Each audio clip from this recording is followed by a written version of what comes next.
আসসালামু আলাইকুম সবাইকে। সবাই কেমন আছো? আশা করি আল্লাহর রহমতে সবাই ভালো আছো। অনেক দিন যাবত কোনো ব্লগ ভিডিও কিছুই দিচ্ছি না, অনেক ব্যস্ততার মধ্যে দিন কাটাচ্ছি। আজকে তোমাদের জন্য একটা ছোট্টখাটো একটা ব্লগ নিয়ে আসলাম। আর এই দেখো, আম গাছে আমের মুকুল চলে আসছে। শীত আর কয়দিন থাকলো, এই তো আবার গরম চলে আসছে।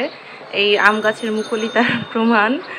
আর এই যে এইটা হচ্ছে একটা কাঠলিচু গাছ, এটা আমার বাসার সামনে একটা বাসা, সেই বাসার আর কি কাঠলিচু গাছ, আম গাছ, বেল গাছ, অনেক ধরনের গাছ আছে। আর এই তো আমার বারান্দার গাছপালা। আমি এত ব্যস্ত ছিলাম এই কয়দিন যে আমার গাছে পানি দেওয়ার সুযোগ পাই নাই। দেখো আমার গাছের কি অবস্থা, একদম মাটি শুকনো হয়ে সাদা হয়ে গেছে। আমার পেঁপে গাছের পাতাগুলোরও কি অবস্থা হয়েছে। আর এইগুলো কিন্তু ফেলে দিতে হবে। পেঁপে গাছের নিয়ম হচ্ছে, যেই পাতাগুলো তোমার নিচ থেকে নষ্ট হয়ে যাবে সেগুলো তুমি ফেলে দিবা, তাহলে গাছের শক্তি বাড়ে, গাছের ফলন ভালো হয়। নিচ থেকে ডালপালা ছেটে দিতে হয় পেঁপে গাছের। তো ছেটে দিলাম, তাই বলে কি এগুলো ফেলে দিব? এগুলো আবার গাছের গোড়ায় দিয়ে দিব, এগুলো সার হয়ে যাবে। আর এই তো পানি নিয়ে আসছি, পানি দেবো গাছে। গাছের খুব বাজে অবস্থা। এখন অনেকে বলতে পারো যে আপু তুমি সকালবেলা কেন গাছে পানি দিতেছো? সকাল বলতে গাছে পানি দেওয়ার নিয়ম কিন্তু হচ্ছে তোমার ভোরবেলা, ঠিক আছে? ভোরবেলা বিকালবেলা। কিন্তু আমি এখন সকাল না, প্রায় দুপুর হয়ে গেছে, এখন আমি গাছে পানি দিতেছি। কারণ কিছু করার নাই, আমি সময় পাই না ভোরে, সন্ধ্যায়, বিকালে গাছে পানি দেওয়ার। সন্ধ্যার দিকে তো আমি বারান্দার দরজা জানালা সব বন্ধ করে দিই, যেহেতু আমার বাসা দুটো বাচ্চা আছে।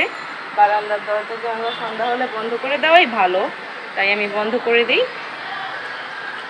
আর সকালবেলা তেমন একটা টাইম পাই না, তাই যখন টাইম পাই তখনই গাছে পানি দিই।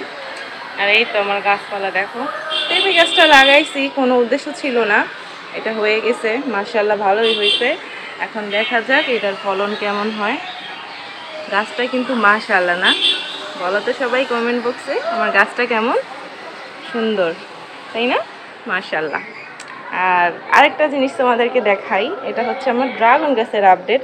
তোমরা সবাই কমেন্ট বক্সে বলো তো, এই যে এই কুশিটা, এটা কি কোনো ফল, ড্রাগন ফল নাকি এটা কুশি? আর এই যে আমার ডালিম গাছ, এই ডালিম গাছের তো কাহিনীর শেষ নাই। তারপরে যাই হোক, মাশাআল্লাহ আলহামদুলিল্লাহ, পাখির হাত থেকে অবশেষে ডালিম গাছকে বাঁচাইতে পারছি। আর এটা গ্রোথ মাশাআল্লাহ এখন অনেক ভালো। এই তো অবস্থা ডালিম গাছের। তোমাদেরকে আরেকটু বাহির থেকে দেখাই, দেখো। তো এই তো আজকের আমার বারান্দার আপডেট। সবাই কেমন আছো অবশ্যই আমার কমেন্ট বক্সে জানাবা, অবশ্যই জানাবা। সবাই ভালো থাকবা। টাটা, আল্লাহ হাফেজ।